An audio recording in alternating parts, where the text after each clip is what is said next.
My name is Q. I'm an event producer in the entertainment industry.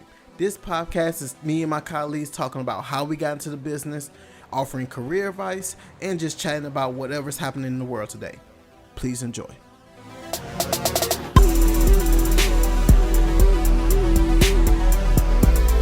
Welcome to another episode of the Q It Up podcast. I am your host, Q. I have a very special guest on the line today. Had the opportunity and pleasure of working with this brother at the Houston Texans. He's not even from Texas, but he is certified Texan now, man. He got him a Texas girl. Texas wife, man. Amazing guy, great personality, hard worker, does amazing things, and he has a very interesting career with a very interesting backstory. So I can't wait for you guys to hear it. Please welcome to the stage, Ben Hartman. Hey, thanks for having me, man. Excited to be here. Absolutely, man. How things going for you, brother? Good. Just hanging out, getting through life just like everyone else right now. Okay, I got you. How's the missus? Oh, she's great. We actually just celebrated a year of marriage, so that was pretty cool. Congratulations, my man. Like you said, I guess I'm officially Texan if I swooped up a Texan girl here. So Absolutely. And y'all didn't move back home. Y'all came down and moved to Texas, so she got you. Yeah, she got me. I'd say I'm officially Texan 4 years in now, so hopefully.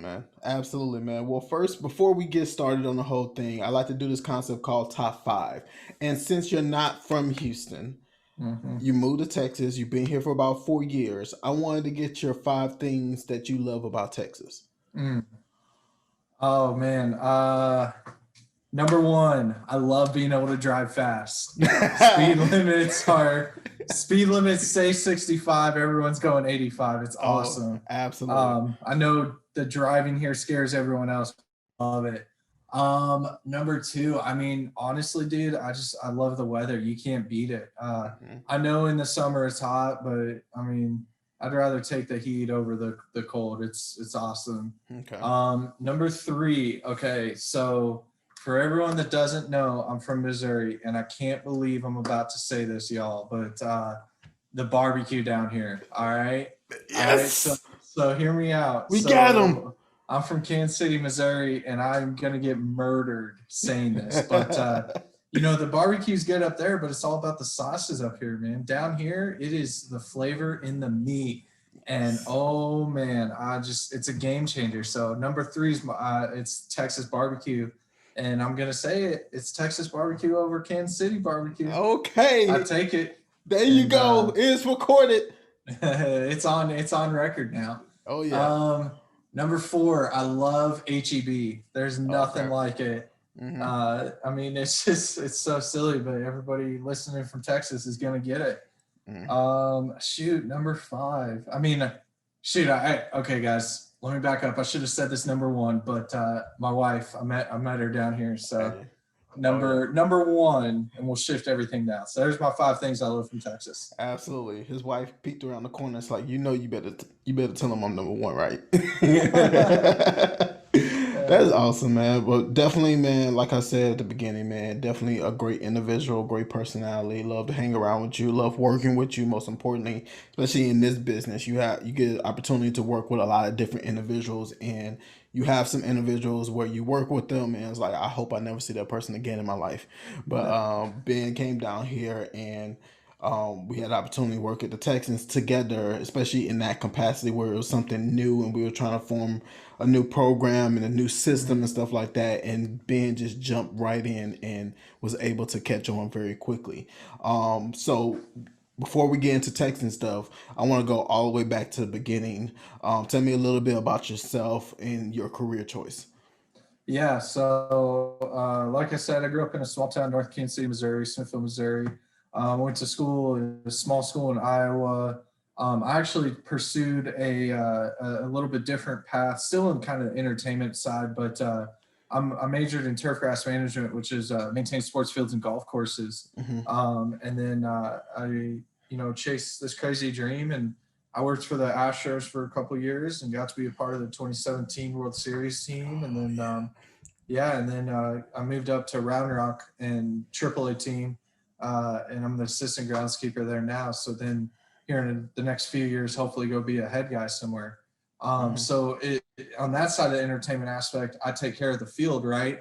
But we have concerts, bull riding, extra sports events, you name it, soccer, rugby, whatever come in. So it's all about that event aspect side of it. Hmm. Um, but man, just on the side where Quentin and I got to meet, I've been mascotting for, I guess, almost 10 years now. Yeah, Mm. almost 10 years. I would have been 15 when I started.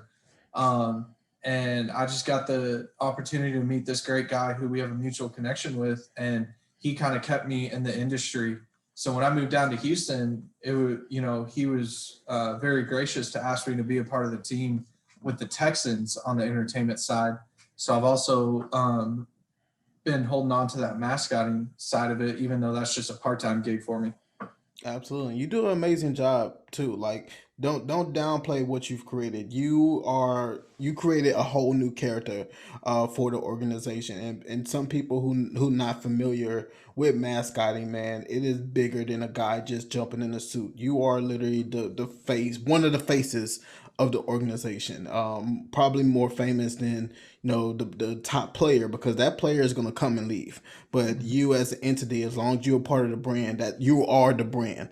You're going out and representing the brand, rather you're at an external event, internal event, or at the game performing.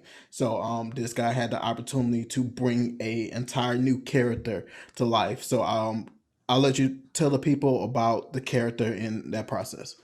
Yeah, absolutely. So I jumped on with the Texans in 2017. Like I said, our mutual friend Andrew, I know Q's had him on the show. Mm-hmm. He's the main mascot for the Texans, man. I mean, he does it all.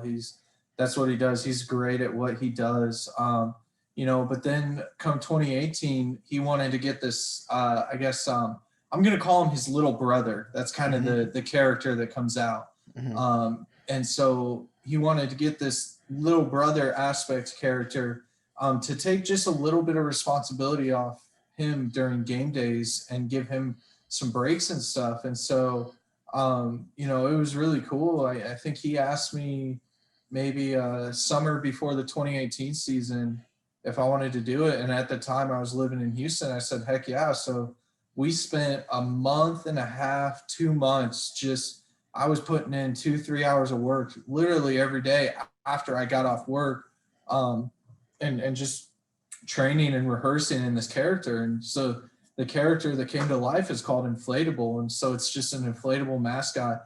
And I think my favorite thing about him is he looks like he's maybe 5'8", 5'9". I'm 6'1". So when people see me get out of this suit, they're like, "How the heck do you fit in there?" But it's so fun because you literally inflate them up and you get them going. But I guess to talk about the character that I've been so graciously able to bring to life, it's just this goofy looking character. And so I take that goofy looking personality and I can literally just mess around. You've got some serious looking mascots. But when you talk about goofy looking characters, you think of like Gritty with the Philadelphia Flyers, or that's just the first one that comes to my head. But you know, so you talk about that goofy character look, and that's the character I wanted to bring to life. Now, let me bring up that this would be my sixth character I've been in, and it is nothing like being in a normal mascot character. And what I mean by that is, you move your arms around, you wave, whatever, you bring it to life. You can see that, but in the inflatable, you got to figure out how to make the character move within the suit. It doesn't necessarily bring it to life. So it's been really fun bringing that out. And there's a lot of cool tricks I can do with the suit. Do not get me wrong. It took a lot of time to learn, but fun little illusions, if you will. So, bouncing on my head or jumping on my arm or whatever. So it's fun to have that. But anyways, Absolutely. that's the backstory there. So it's been fun. Absolutely. And I guess this would be season. I guess this would be the third full season with Inflatable, even though we didn't have a full season this year. Yeah, man. Unfortunately, we didn't have a full season, man. I didn't get an opportunity to work too many games with everybody, but we wanted to stay safe. But it was definitely like Andrew said, an exciting season. It gave us an opportunity to be a little bit more creative and step outside of our realm. You made you a little uncomfortable, but you need to be uncomfortable in our line of work, because you don't want to be the program that's continuing to do something that the crowd has already seen. And our job is to entertain the crowd, even though they're coming to see the game. But we want to create the entertainment, the entire experience. You're paying $300 for a ticket. Yeah, you get to see the game. Come pay another $50 for beers and hot dogs or whatever. But you want to get your money's worth when you step onto NRJ Park and run into us or the cheerleaders or anybody like that. Anybody on the entertainment crew. So to not downplay his particular character, man. Like he said, there are different mascots. There's some that wear jerseys. There's some that look goofy. You got your clutches, your orbits, and you got your toros. But picture him being in like a giant, rubber ball, and he got some, googly eyes on it, and he has to create an entire character in that sense, and he does an amazing job of it. If you're not following Inflatable, highly recommend you get on Instagram, follow him, look at some of the antics. What is the IG account for Inflatable? It is inflatable. So it's just all one word: INFLATABULL. And that's it, man. I mean, it's just all one word, no caps, no spaces, inflatable. So yeah, give that a look and give that a follow, and you can definitely see the goofy character come to life. Absolutely. So we're gonna also go back to his college. He decided he'd get a degree in turf management. That is a unique choice. What made you go for that particular degree? Yeah, so I grew up playing baseball. I just have a love for baseball. That's my first passion, Hmm. and I got to play for 16 years. I was very blessed to be able to play through college. But you start to realize when you get to the next level that it's real humbling, and all of a sudden you're not the best one out there. And so I really started to realize that after college, that's probably when my playing career was going to end. So that's when I had to shift gears and think about how could I, continue to be in the industry, but you know, not be playing. And actually, it kind of all just came together. But I found myself starting towards the end of my career, starting to love taking care of the field more than I was playing. And Wow. so, I would go to baseball games. A lot of people go to baseball games early to watch batting practice, but I'd go to baseball games early to watch the grounds crew get the field ready. Um, and then, I realized that you could make a career out of taking care of a baseball field. So I was very gracious when I was in college to work on our school's grounds crew as well. So I took care of our 7 sports fields that we had. So we had baseball field, we had softball, we had 2 practice football fields, we had a rugby field, we took care of a soccer complex as well. And then on top of that, took care of the school grounds. But doing all that and playing baseball was a lot of fun. That's good. Um, and then, yeah, I mean, just kind of after school, pursued a baseball career specifically. So the Astros had an internship in 2017, and graduating, you don't typically take an internship, but I applied for it, and honestly, I didn't even think I was going to get it. And sure enough, got it, got the phone call, and all of a sudden I was down in Houston. So one thing led to another, and I'm on a really, really cool journey and career path. So I'm really excited about it.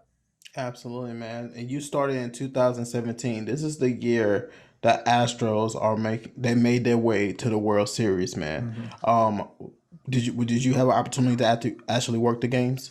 Oh, absolutely. So, I mean, I hit the ground running. So when I got the job with the Astros, I honestly didn't even realize like how good they were and that they had an opportunity to make it to playoffs. And so I was just so excited to work for a Major League Baseball team. So I Hmm. moved down and started working in Major League Baseball. And then all of a sudden, I start hearing all these rumblings like, oh, the Astros are really good. They're going to make the playoffs. And then sure enough, we clinched the playoffs. And then we, just keep moving forward one thing after another. Um, and it was just a really cool experience. I mean, and not only did I work the games, but I was there every single day. It's a full-time job. So even when the team's on the road, we're in there working, we're getting the field back to right and getting everything dialed in. So yeah, I mean, it was a lot of fun and had a front row seat to both the 2017 and 2018 season. It was really, really cool. That's good, man. So, for somebody that doesn't know what a grounds crew team does for a national professional team in Mhm. any sense, whether it's football or baseball, tell me a little bit about the process. Yeah, so I can give you the day in, day out for baseball. I have a pretty good idea of football, soccer as well. But I'm more geared towards baseball, so that's just what I'll talk about. So, Okay. we get in at 9 o'clock and we start doing our daily duties. So we'll take care of the field. During game, if the team's at home, we're cutting the field every single day. People are so amazed by that, but when you cut grass at such a low height, you want to maintain it at that low height. So the way I describe it and can relate to guys, is it's like shaving your beard, right? So if you have a beard and you want to maintain it at that height or level that it's at, you're going to cut it every single day, right? So that's what we're doing to the field. We also do dirt work, so we maintain we call it the skin or the dirt of the infield. So we got to get that back to right every single day. So there's a lot of different practices or processes that we can take for that. And then we hand water the foul areas in the infield, and then also we water the dirt. What people don't realize is that there's moisture management in the dirt too. It's got to Oh, be just um, the right moisture for the baseball players to get good footing, and it's not too wet that they're slipping, but it's not too dry that they can't get their footing in there. So we're working on that every day, and then the plate and the mound need to get really hard and compacted, because they get to take a beating every day, obviously, or every game. So we work on that too. I mean, it's just so we get in at 9 o'clock and we'll work till 1. We take lunch and then we finish up whatever we need to finish, and then we're getting ready for batting practice. What a lot of people don't realize is that we're the guys that set up all the batting practice too. So batting practice, we get ready for at 2 o'clock. They start hitting. They get out there about 2:30, warm up stretch. They hit from 3 to 4:35, whatever. Then the away team gets on and gets to hit.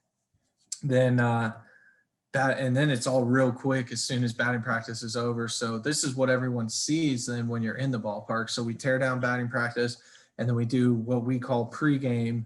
So it's just spin up the dirt real quick, get it nice and fresh, put the chalk lines down, clean everything up, make sure everything's nice and neat and tight, and then we water the dirt and we're off the field. Then we have 2 quick drags, one in the third and one in the sixth, just to spin up the dirt, get it all nice and smooth. And then post game, we call it after the game, is about an hour worth of work. And, it's patching up the mound and plate, cleaning everything up, getting chunks off the grass of dirt and whatnot, and giving the infield dirt a nice good soak. And then do it all over again the next day, you know? So then what I tell people, is when the team goes on the road, our focus shifts from from dirt to grass. So when the team's in the road, we are maintaining the dirt heavy, but when the team okay. goes on the road, that's when our focus shifts to grass. So we'll look at just a bunch of turf terms that you guys probably won't understand, but it's okay. We'll look at verticutting, which is where we take all the organic matter off the field.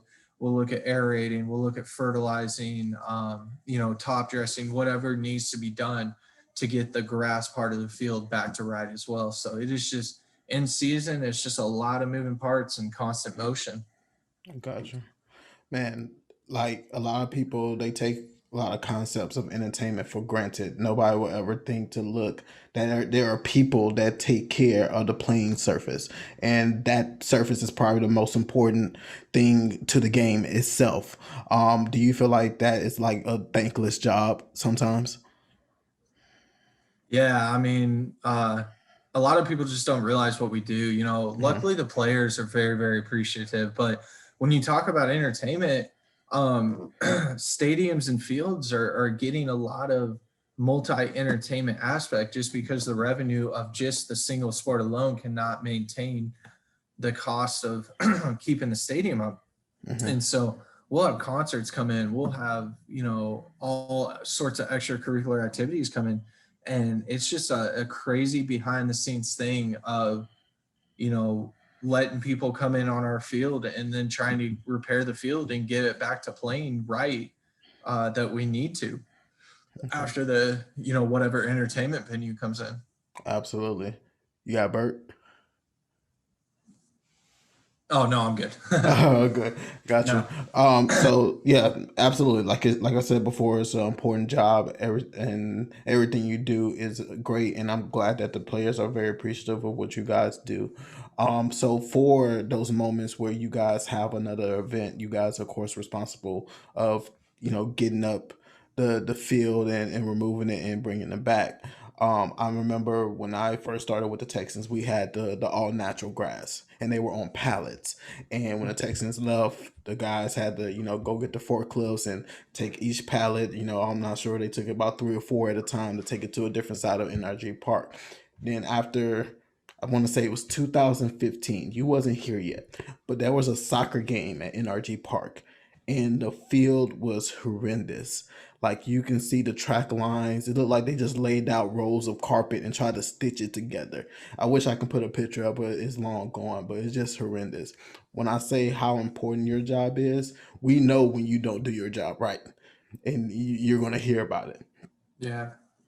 No, I So, mean that's exactly right. I mean, unfortunately, and I think anybody in the entertainment industry can agree to this. Like, everybody's going to know when you don't do your job, but nobody's going to know when you are doing your job, you know? And that's such the hard part about it. But I mean, I think we can all agree, working in the entertainment industry or the sports industry, that we're not doing this to get the credit, you know? We're doing this because we love what we do. And so, mhm. you know, we find any sort of way to make the event happen and make it go on, and hopefully make it go on with no hiccups. But everybody knows that's not possible. There's Absolutely. always a hiccup. Absolutely. That's just part of the game. You just gotta learn how to multitask and Mhm. problem solve. So for somebody who is potentially looking to get into this field, what are some steps that they can take to move towards that goal? So, you want to talk about the turf industry or just the entertainment in general, or No, turf, turf okay, specifically. yeah. Oh man, I mean, first of all, if you like to be outside, if you like sports, I think the turf industry is for you. It's an amazing industry. It's a lot of fun, but understand that it's not for the lighthearted. I mean, it comes with very, very long hours. You know, I put in 24 plus hour days, and you know, and those are few and far between. But then home stands and stuff, I mean, they're long too. So Yeah. understand it's not for the lighthearted, that you want to do it. But if you want to do it, the first thing I would recommend is just find a local little league park, and go help them out. Go help them maintain their field. Now, they maintain at a very, very, very basic standard, but they still maintain.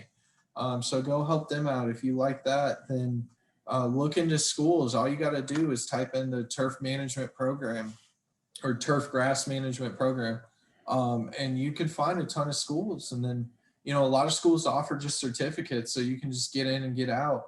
And then I highly recommend, for anybody just in general looking to get into the sports world, is pursue internships.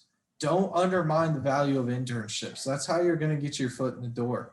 And then it's called working your way up the ladder for a reason. You know, Yes, you don't agree. start at the top, you start at the bottom. And so pursue internships. And like I said, I was even out of college and I took an internship. So do that. And then, you know, but look at internships in the industry you want to do. So whether it's baseball, there's football, there's soccer internships. I mean, there's rugby events coming up. Hmm. Big. I know Houston just built them a whole new rugby stadium. I got a Oh buddy yeah. that's maintaining that down there off Almeida, and in between Almeida and Orem, down Hmm. there off 288 South. So, um, I mean, it's, yeah. So that's just it. Just start at a local little league field or little league park. Help them maintain. You know, go get yourself. It doesn't have to be a degree. Go get yourself a certificate or whatever. Um, and then, yeah, just internships, and internships will lead you up. I That's it. got you. So that's my suggestion on how to get in. And Um, once you're in though, it's awesome. And then, I'd be willing to, if anybody listens to this, Q, if you want to put my number on the notes or something, I'd be willing to talk to anybody that wants to talk more about it. So Absolutely. I'll put your IG on there. It'll be on the YouTube and everything, so people will be able to hit you up via IG, cool. and be able to reach out to you that way as well. So how many? So when you was with the Astros, how many people were a part of the crew? Yeah, so they've got 7 full-time guys, and Hmm. then so full-time, I'm talking every single day, 9 to 5, and then I really like the way they rotated it. They there would be 2 guys, 2 full-time guys that would stay and work the game, and then Hmm. we had about 15 to 20 game day guys, but we really only needed 10 at the game at a time. Hmm. So you kind of just there was a you'd come in and there's a table and you'd uh, on the table was the homestand schedule, and you just sign your name on what games you were working. Um, and so we only had, like I said, about 12 guys for a game. And so yeah, it's a good model and good crew, and it's a lot of fun, and I gotcha. everybody gets along and works well together. So That's good. So, how many opportunities would you say will be average within a city for somebody to that's maybe looking? Because I know with you, success didn't come right away. You had some times where you had to figure it out, and don't get me wrong, you worked, and you at sometimes even worked for free. Say, hey, can I just come shadow? And sometimes that may be the option you may have to do as well to get your foot in the door. But what is like the average yeah. amount of guys with I'd say within the city or opportunities somebody may have the opportunity to work in this field? Yeah, I mean, there's always a part-time opportunity. So it's just Okay. about reaching out to, find whatever contact you want.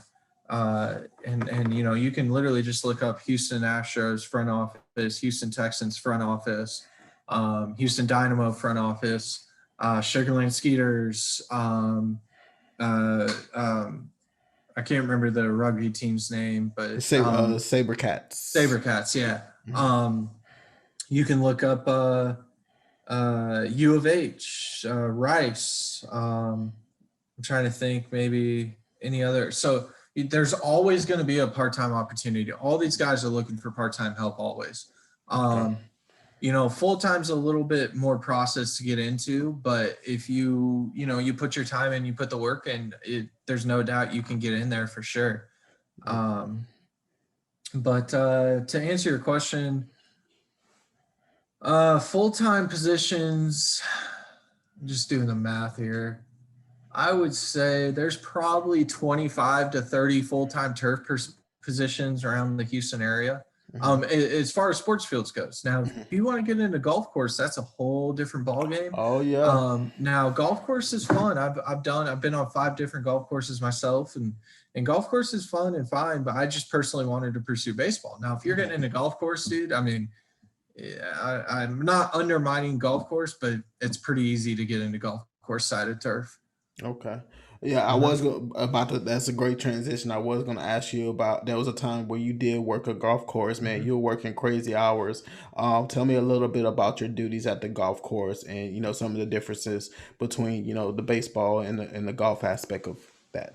Yeah, well, first of all, I mean, the biggest difference is in golf course, you're taking care of 250 acres. Baseball, football, you're only taking care of an acre, 2 acres. Mm. So I really like the more focused detail on the sports field side of it, where golf course, unfortunately, you just don't have the time to take care of everything. You gotta really prioritize in golf course world. Um, I mean, not to knock golf course, I really like golf course side too. Um, Golf course side is a lot more structured hours. You're working 5 to 2 every day, and you work some weekends and whatnot. But as far as like my responsibilities went on the golf course, it was just, I mean, it's almost the same thing. You're just overseeing and maintaining the facility. So, Mhm. um, I mean, it's there's a lot of turf practices that go into maintaining a golf course, and uh, I mean, there's pros and cons to both sides, and I mean, we could sit here and talk all day long about it, but I don't want to take up too much time. But yeah, I mean, it's cool. I mean, I like golf course too, and maybe one day I get back into it. I feel golf course is a little bit more family structured when you Mhm. have a family and stuff. But you know, I know a lot of guys that have made their families work too through the sports industry. So Mm. Yes, absolutely. Especially this year has been, well, not this year. We're in 2021, baby. We in 2021. Forget 2020. That is behind us. But entertainment as a whole in 2020 struggled so much. In your role, what were your responsibilities as the world started to slowly close down? And you know, yeah, just tell me about during that time during the March through December. Yeah, so I mean, I feel very blessed and very fortunate to be a part of a wonderful organization. They saw value in myself and our crew, and so they hung on to us. And then we started working right away. We realized that things were going to be different. So we said, hey, how can we still put on events in a time that's going to be different? So we put in a lot of work, and one thing that's really fun to brag about is at this point, me and my crew, we have painted over 1,700 what you can call social distancing squares. So we've put on 4 different concerts. We've gone and partnered with some other venues, painted squares for them. So we're pretty good at painting these 8x8 squares and with 8 feet in between all of them. And so aisles, rows, it's pretty fun process to get that all together. I mean, we like I said though, this summer we put on 4 concerts, some movie nights. We put on we had a gala dinner. We had batting practices on the field. We had bull riding this year, which was really Wow. crazy. That was a fun event to be a part of. Hmm. Um, I mean, oh, and we had a small college baseball summer too. So we had a month of baseball, and it was a lot of fun. Okay. Yeah, so I mean, it's we were very fortunate. Shout out to our ownership group and uh, you know the team that we were able to have and put together, and we were very fortunate to still put on events in a not normal year for events. That's amazing, man. Definitely Mhm. happy for you. Definitely condolences to Round Rock Express for keeping those guys on and making sure they're able to do what they came there to do and keep their jobs and provide a great experience for the people who came to the venue. Um, we talked about all of that. You have a true love for what you do. Would you say you have your dream job? Oh, I mean, I'm in my dream job. I've just got one more step, and that's having my own field. So being the head guy, being the number one guy, and that's going to be hopefully a couple few years left on the climb of the ladder, and then I'll be there. But I mean, I love where I'm at right now, and super content, and um, it's a lot of fun, and absolutely, I'm in my dream job. I don't know about you, Q, or anybody else that works in the event entertainment industry, but it's so easy to get caught up in, oh, I'm so annoyed with this, that, or the other. Like this is so annoying right now. This is so stressful. This is so frustrating. But it's so cool and humbling when you can bring your friends into your facility or show them what you do, and they are just starstruck and eyes wide open, and it helps me take a step back and be like, okay, I do have a pretty cool job. So Absolutely, absolutely. I love that same expression too, man. Like when I first started with the Texans, like having the opportunity to bring my family to the Texans summer camp and all those different things, and them really enjoying yourself because when we're working, we're working. We're not able to stop and smell the flowers sometimes, but I think exactly. we've with our current team, we've done a better job at doing that and showing appreciation for each other because we know how hard we work. We all have families at this point. We have other things that we're doing, and we're in our position, we're coming at a part-time aspect towards the program. So we're not in the office 9 to 5 and hearing the different conversations. We're pretty much getting our responsibilities the day of and working with that, but we also want to make sure that we're bringing it at a high quality. And I see that we care about our jobs because we bring it. We're not somebody Absolutely. that's just there with the motion, man. So, Hmm. but yeah, man, I just wanted to say thank you for being a great individual, man. Every time you there, well, I never look at the call sheet or anybody on our team and be like, damn. I wish that somebody else was here. No, Yeah. every single person that's there and part of that team, man, it's a great opportunity, brother. Heck yeah, man. I mean, same to you though. I mean, appreciate you who you are and what you bring to the team. And I mean, we like you said, we just have a great crew and love love what we do. So Absolutely, absolutely, man. So I'm gonna go ahead and wrap up the conversation, man.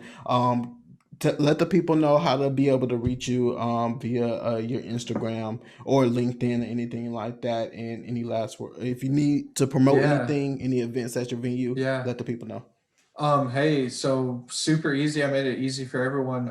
It's just my last name, no caps, no spaces. Hartman, Hartman, and then boy, BOY 7. So that's both Twitter and Instagram handle, Hartman Boy 7, and then Ben Hartman on Facebook, also Ben Hartman on LinkedIn. Again, yeah, I mean, if okay to promote, if you guys are ever in the Austin area, come up to the Dell Diamond, check out the Roundrock Express. We've always got something going on. It's just a lot of fun and a good environment. I can tell you that uh, not just my crew, but the ballpark ops crew and the front office, we've all done a really good job of making the place socially distanced and safe to be able to come in and enjoy a sense of normalcy. So if you guys are ever in the Austin area, definitely stop by the Dell Diamond. But other than that, yeah, I mean, Q, thanks for having me on, dude. It's been a lot of fun chatting with you. Absolutely, man. Thank you so much once again, man. And this has been another episode of the Cue It Up podcast.